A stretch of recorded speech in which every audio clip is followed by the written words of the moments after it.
चंदू और पिंटू नाम के दो दोस्त थे। चंदू बहुत मेहनती और ईमानदार था, जबकि पिंटू आलसी और कामचोर था। चंदू काम की तलाश में रहता था, किंतु उसके हाथ कोई काम नहीं लगता था। एक दिन ऐसे ही वो अपने घर में सो रहा था। अचानक उसके कमरे की खिड़की के बाहर बिजली चमकी। चंदू घबरा कर उठ गया। उसने देखा कि खिड़की के पास एक परी हवा में उड़ रही है। यह देख चंदू चौंक गया। ये तो एक परी है, कहीं मैं सपना तो नहीं देख रहा ना। चंदू अपने बिस्तर से उठ खड़ा हुआ। वो परी घर के अंदर आई। चंदू, तुम बहुत अच्छे युवक हो, मैं तुम्हें कुछ देना चाहती हूँ। परी चंदू को एक तस्वीर देती है। चंदू, ये एक जादुई घर की तस्वीर है। इस घर में बहुत सारे हीरे जवाहरात छुपे हैं जो तुम्हें मिल जाएंगे, लेकिन घने जंगल में छुपे इस घर को तुम्हें खुद ही ढूंढना होगा। और याद रहे, अगर तुमने लालच करके कुछ मांगा तो तुम हमेशा के लिए इस घर में कैद हो जाओगे। दूसरे दिन चंदू ने अपने दोस्त पिंटू को ये सारी कहानी बताई और उस तस्वीर को अपने साथ लेकर वे दोनों उस जादुई घर की तलाश में निकल पड़े। जंगल में उस जादुई घर को ढूंढते ढूंढते वो काफी दूर तक आ पहुंचे और आखिर में उन दोनों को वो जादुई घर मिल ही गया। तुम यही रुको, मैं अंदर जाकर देखता हूँ कि अंदर क्या है।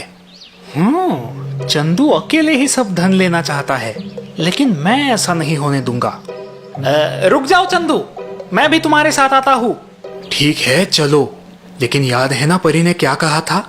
अगर लालच में आकर अपना हिस्सा लोगे तो हमेशा के लिए उस घर में कैद हो जाओगे, इसलिए जरा सोच संभल कर बर्ताव करना।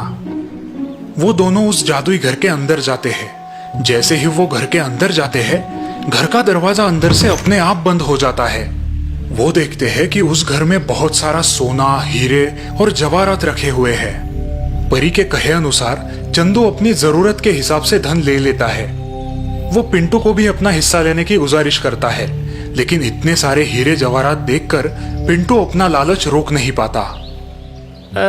चंदू, तुम एक काम करो, तुम अपना हिस्सा लेके बाहर जाओ, मैं बस तुम्हारे पीछे ही आता हूँ। देखो पिंटू, मैं तुम्हें फिर एक बार कहता हूँ, जितना जरूरी है बस उतना ही धन लेना, लालच की तो पछताओगे। अरे हाँ हाँ, तुम फिक्र मत करो, मैं सब देख लूंगा। अब जाओ, बाहर जाकर मेरा इंतजार करो, मैं अभी आया। जैसे ही चंदू बाहर आया, पिंटू पर उसका लालच हावी हो गया। वो उस घर में पड़ा सारा सोना, हीरे जवाहरात एक साथ इकट्ठे करने लगा। तभी अचानक उस घर में एक तेज रोशनी चमकी। उस घर का दरवाजा अंदर से बंद हो गया। वो सारा सोना, हीरे और जवाहरात एकदम से गायब हो गए और उन्हीं के साथ वो घर भी।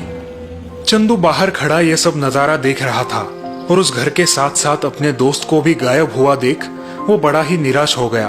वो जादुई घर और पिंटू दोनों कभी उस जगह वापस नहीं आए।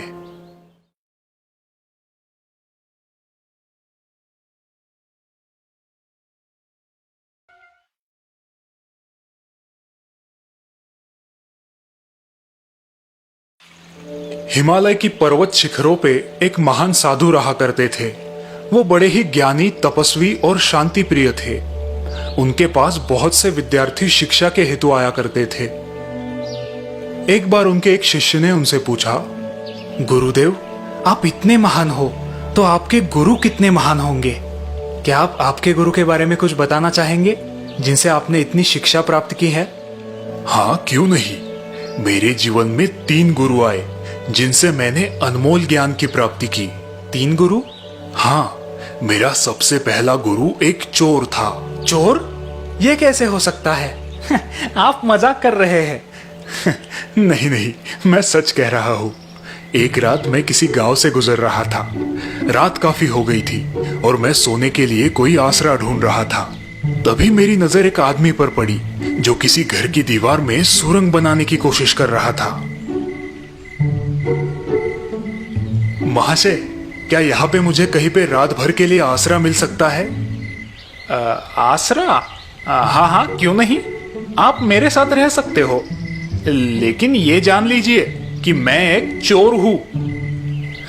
जी कोई बात नहीं, मैं एक सन्यासी हूँ, मुझे इन बातों से कोई फर्क नहीं पड़ता। और फिर मैं उस चोर के साथ उसके घर रहने चला गया। कुछ दिन मैं उसकी झोपड़ी में उसके साथ रहा। वो चोर बड़ा ही खुश मिजाज था। कभी वो चोरी करने में सफल रहता तो कभी असफल, लेकिन असफल होने पर भी वो कभी भी दुखी ना होता। अपने झोपड़े में आके आसमान को ताकता हुआ सो जाता था। वो एक मस्त मौला आदमी था। अपने जीवन में कभी भी निराश ना होने की सीख मैंने उसी से ली है। मेरा दूसरा गुरु एक कुत्ता था। कुत्ता? हाँ, एक कुत्ता। उस कुत्ते को बड़ी प्यास लगी थी, लेकिन जब भी वो पानी पीने नदी के पास आता, पानी में पड़ी खुद की परछाई देखकर वो डर कर वहां से भाग जाता। लेकिन जब उसकी प्यास बहुत बढ़ गई, हिम्मत करके उसने उस नदी में छलांग लगा दी। छलांग लगाते ही परछाई गायब हो गई। लेकिन अब वो पानी में डूबने लगा। घबरा कर वो जोर जोर से अपने पैर चलाने लगा, जिससे वो पानी में तैरने लगा और नदी के उस पार पहुंच गया। उस दिन मैंने सीखा कि अपने डर से भागो मत, उसका सामना करना सीखो। मेरा तीसरा गुरु 10 साल का एक छोटा सा बच्चा था, जो हाथ में जलता हुआ दिया लेके अपने घर की तरफ जा रहा था। मैंने उस लड़के को रोका। मैं उस लड़के की थोड़ी परीक्षा लेना चाहता था। मैंने मजाक में ही उसे पूछा, बेटा, तुम जो ये दिया हाथ में लेके जा रहे हो, उसमें ये रोशनी कहां से आई है? उस लड़के ने मेरी तरफ देखा और फिर बड़ी गंभीरता से उसने उस दिए को बुझाकर मुझसे कहा, क्या आपने देखा कि ये रोशनी कहाँ चली गई है? ये जहाँ चली गई है वहीं से आई थी। मैंने उस बच्चे को प्रणाम किया। देखो बच्चों, ये निसर्ग, ये जीवन ही हमारा सच्चा गुरु है। अगर हम अपने मन की आंखें खोलकर देख पाए तो यहाँ की हर एक चीज हमें मार्गदर्शन कर सकती है, हमें जीने की सही प्रेरणा दे सकती है। अब ये आप पर निर्भर करता है कि आपको आपकी आंखें खुली रखनी है या बंद।